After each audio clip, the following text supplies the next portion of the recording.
Okay, so the other day I was driving the 53 Buick around the yard and I was just testing the brakes out, jamming on the brakes. I tried to do a little power brake. Um, the wheels spin on the grass. Oh, actually I did. I gassed it a little bit. It could be the tires are dry rotted, but it's only a one wheel peel. But I did this. It had dirt on it, but spun a little bit. And you can see like all these marks here are from the Buick from me just driving around. So I'm like, oh, it seems like it has enough power. So I tried to do a little power brake, and all of a sudden the car went forward and I bumped the shop.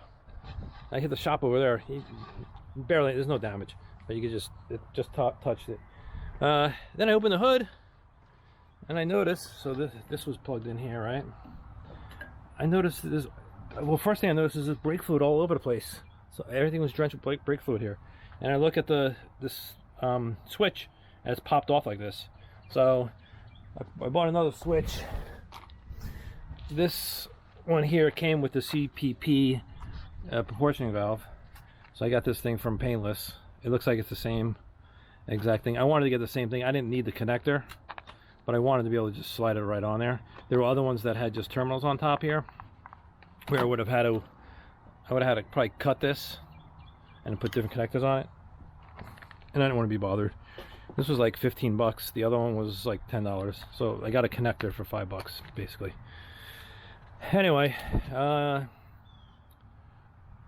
this is low pressure brake switch with pigtail. Now, I don't know what the pressure rating is on this. I'm gonna have to look it up. But you can see the part number, 80174. Some people did tell me that what I can do is get a pressure stopper, whatever, and put it in between here. Put it in here, then put this on there, and if it gets a high pressure, it'll block it from doing the same thing again. So I'll probably look into getting that. In the meantime, I'm just not going to power brake it, and hopefully when I do hit the brakes hard, it won't pop it. I don't know if I have to maybe decrease. This is just to the back though, so I don't know. Maybe I'm just pushing too much to the front. I don't know. I'm just using this for the lights to turn the brake lights on. If I have to, I'll cap it, and then I'll put a switch on the floor on the brake. But this was here, and it was easier, and had the wires already in the kit. So anyway, so I'm gonna pop this off, see how much brake fluid's left, take this off, put this one on, put it back together, and then I should be good to at least drive it around. All right, well, here it is. Check it out. I had to I couldn't get out with this line in the way, so I took this line off. I was expecting some fluid to spill out, but nothing came out.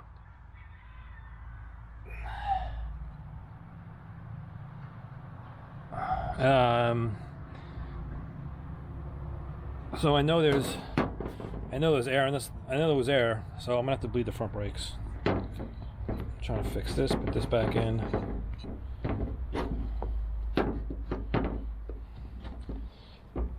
The problem is the back brakes. I'm glad I don't do the back brakes. The back brakes are a pain in the neck.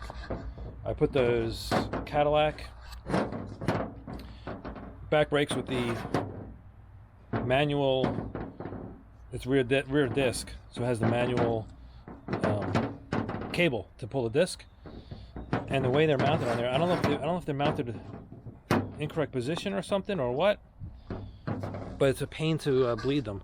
What I have to do is because the bleeder is not the highest point of it's not on the highest point of the brakes, so there was constantly air in the lineup back there. So what I had to do was disconnect one of the bolts, turn the caliper so the bleeder was the highest point, and then I could bleed the brakes. So I don't know. I just had the axles out. I probably could have moved the position of the caliper, and maybe that would have fixed it, but I didn't. I just put it back how it was, so I don't know. Anyway, I don't think I'm looking at the fluid level. the whole master cylinder is cockeyed a little bit like that. You can definitely tell from looking at there. You can see the level. I don't know if I need to put more in. And I'm trying to see if this it looks dirty. Oh yeah, it looks kind of dirty, like rusty. Let's see the front. Yeah, well, that's not as bad. But there's all new lines in on the car. It's been sitting for 10 years, so that could be a problem. So I think I'm gonna just put a little bit of. I'm gonna have to bleed the front brakes, so I'm just gonna put a little bit of brake fluid in there. All right. Well, thanks for watching. This was a quick little fix video. It's all fixed. I'm gonna bleed the brakes. I'm gonna bring it in the shop and bleed the brakes. I'm not gonna do it out here. And that's gonna be it. Oh, look, you see how it's tilted? I wish I could just turn it a little bit. I just noticed.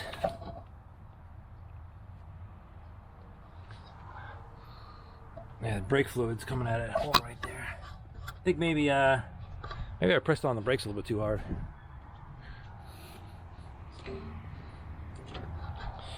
It was sliding, gonna hit the.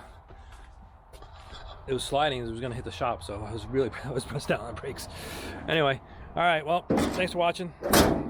Short little video. Hope you liked it. Hope I don't know, did it help somebody? Maybe it did. Anyway, catch you later. Bye.